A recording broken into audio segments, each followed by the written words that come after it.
Hello everyone, welcome to my kitchen. તો મિત્રો, આજની રેસીપી છે એકદમ ટેસ્ટી, ક્રીમી અને ઝટપટ બની જાય એવી મેગી. તો નાના મોટા સૌને ભાવે એવી મેગી. તો ચાલો બનાવવાનું શરૂ કરીએ.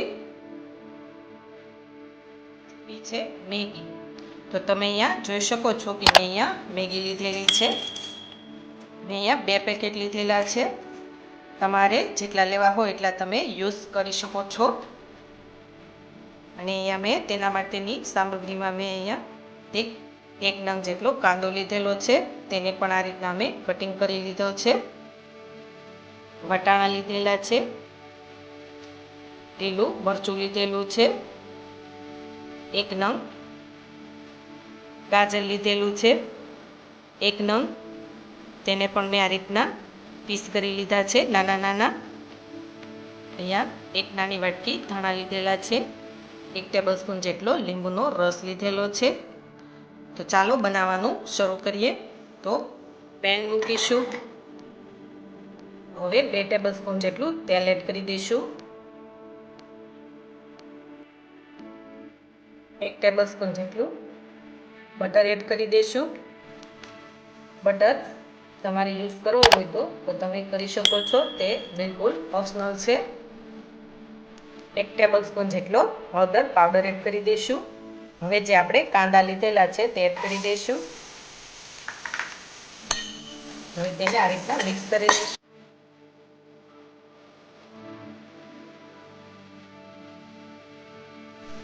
હવે આપણે જે મરચાં લીધેલા છે તે એડ કરી દઈશું. ગાજર લીધેલું છે તે એડ કરી દઈશું. વટાણા લીધેલા છે તે એડ કરી દઈશું. હવે તેને સારી રીતના હલાવી લઈશું. મેં અહીંયા ટામેટાનો યુઝ નથી કર્યો. જો તમારે કરવો હોય તો તમે કરી શકો છો, તે પણ ઓપ્શનલ છે.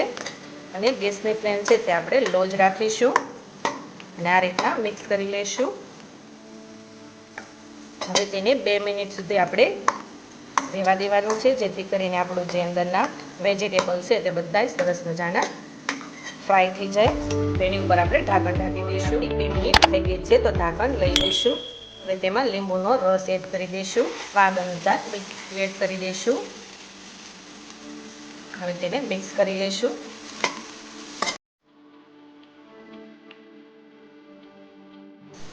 હવે અહીંયા મેં 1 ગ્લાસ જેટલું પાણી લીધેલું છે તે એડ કરી દઈશું.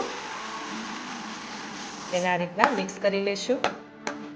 હવે તેને 2 મિનિટ સુધી પાછું આપણે રહેવા દઈશું અને ઢાંકણ ઢાંકી દઈશું, જેથી કરીને જો એવું લાગે તો થોડુંક આપણે ઉપરથી થોડુંક પાણી એડ કરી દઈશું. તો આપણે 1.5 ગ્લાસ જેટલું પાણી એડ કર્યું છે. તો હવે આપણે મેગી એડ કરી દઈશું.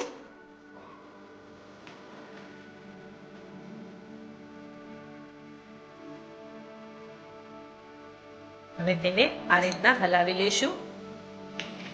તો તેને સારી રીતના પાછું આપણે હલાવી લઈશું. અહીંયા આપણે 1.5 ગ્લાસ પાણીનો યુઝ કર્યો છે. જો તમારે વધારે કરવો હોય તો તમે કરી શકો છો, અને ગ્રેવીવાળી મેગી કરવી હોય તો થોડુંક વધારે પાણી એડ કરો તો આપણી ગ્રેવીવાળી મેગી બની જશે. તો હવે ટેસ્ટ મેકર એડ કરી દઈશું.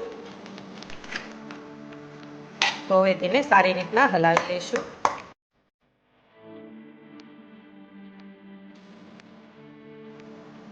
તો હવે 2 મિનિટ સુધી આપણે રહેવા દઈશું, જેથી કરીને આપણી મેગી છે તે સરસ મજાની બની જાય. તો મિત્રો, તમે જોઈ શકો છો કે આપણી જે 2 મિનિટ થઈ ગઈ છે. હવે આપણી મેગી બનવા આવી છે. ગેસની ફ્લેમ છે તે આપણે લો રાખીશું. તો તમે જોઈ શકો છો કે આપણી મેગી છે તે એકદમ સરસ રેડી થઈ ગઈ છે. એને સારી રીતના મિક્સ કરી અને આપણે એક સાઈડમાં લઈ લઈશું. અને ગેસની ફ્લેમ છે તે આપણે ઓફ કરી દઈશું.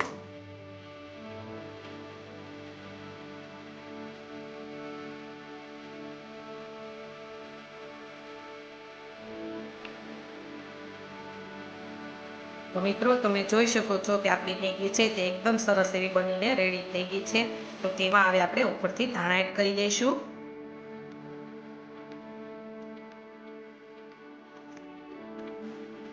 ધાણા તમે ઓછા કે વધારે એડ કરી શકો છો. તમે અહીંયા બહુ ઓછા એવા ધાણાનો યુઝ કર્યો છે. તો મિત્રો, તમને આ રેસીપી ગમી હોય તો લાઈક કરજો અને મારી ચેનલને સબસ્ક્રાઈબ કરજો અને બાજુમાં બેલ આઇકન બટનને પ્રેસ કરજો, જેથી કરીને તમને મારા વિડીયોની નોટિફિકેશન સૌથી પહેલાં મળે. Thank you for watching.